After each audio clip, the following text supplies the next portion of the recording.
Hey folks, today we're taking a look back at the GTX 1050 Ti, or should I say another look, having first made a video back in November of 2016 suggesting that maybe an older GPU like the R9 280X could be a good alternative. I followed that up a month later with a direct comparison between the GTX 1050 Ti and my own MSI GTX 770, and one thing was clear: this is a really polarising card. Sure, the capabilities are there, but that card that I tested, it cost £165, which was double the price I paid for my GTX 770, and the performance was identical. So at that price, and I know that at this point watchers in the States are probably laughing their heads off at the idea of a GTX 1050 costing $200, but the card makes no sense whatsoever. It's terrible value, and I'll stand by the fact that even in a pre-built PC with a shoddy PSU, you're still going to be better off doing what you need to do to get a decent PSU in there and choose something else. At least that way you're going to avoid the problem of being effectively scammed again next time you need a new GPU. But what about at a lower price? When does it start to actually make sense? I mean, the card does have some really good points. I can't deny that. It's a great new architecture, it's extreme efficiency, no external power requirements, and as I've shown, it can go toe to toe with some of the big hitters of yesteryear. So how about it under £130? Well, funnily enough, that's what I've picked up this one for. And at the moment it's undercutting the cheapest GTX 1060 3GB by about £53 or $66, and undercutting the RX 470 by £42 or $52. So let's see if it can make a case for itself at this lower price point.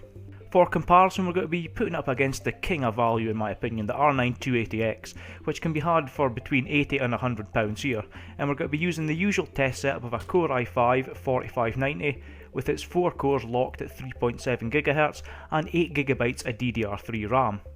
So when pitting the GTX 770 up against the 1050 Ti, we were kind of limited to what settings we could use, and that was because of the GTX 770's 2GB frame buffer.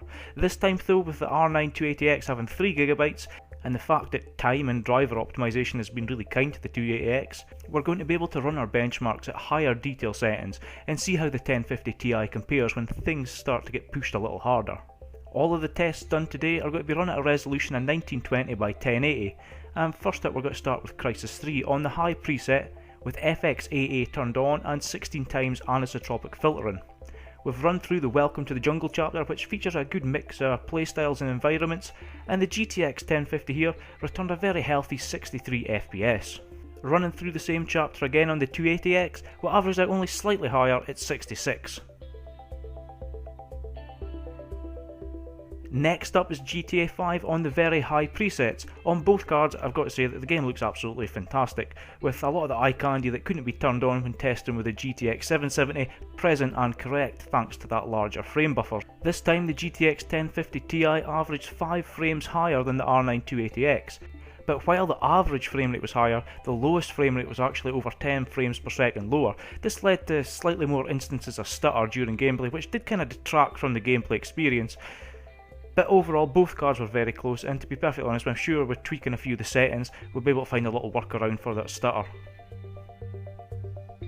Moving on to an older game now with Metro Last Light Benchmark, and it was quite obvious that this game heavily favoured the R9 280X, with an average frame rate being returned at 86. The GTX 1050 Ti on the same very high preset with SSAA off and 16 times anisotropic filtering only managed to return an average of 68 FPS. Finally, we run Battlefield 1, and running the game on the Ultra preset returned an average frame rate of 60 FPS on the AMD card, while the GTX 1050 returned a slightly higher average of 62, but funnily enough, just like GTA 5, the lows seen on the GTX 1050 Ti were lower than on the 280X. So what can we conclude from these tests? Well, the GTX 1050 Ti can put up a good fight against the undisputed king of cost-efficient performance. It trades punches nicely on newer games and only really falls behind on those older AAA titles. So should you buy one? Well, at £130, this GTX 1050 Ti was certainly a much easier pill to swallow for myself. But for those of you who already have a gaming system with a good PSU, then I still don't think it makes sense if you value performance above all else. It still falls short against the sheer brute force of the R9 280X, which is a shame, but if you have a pre-built PC with a really sketchy proprietary PSU, or you value power efficiency above performance, then the GTX 1050 Ti, especially at this lower price, starts to make a little more sense.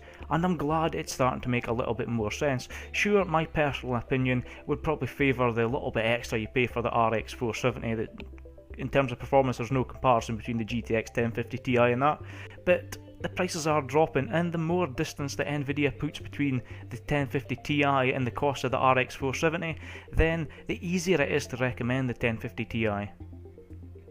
So let's hope that we continue to see the prices dropping, and then it actually does become the bargain card it deserves to be.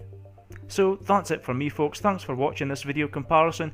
Check out the other videos on the channel and stick around for some more benchmarks. And as always, let me know what you think of these cards down below, and thank you again for watching, and I'll see you soon.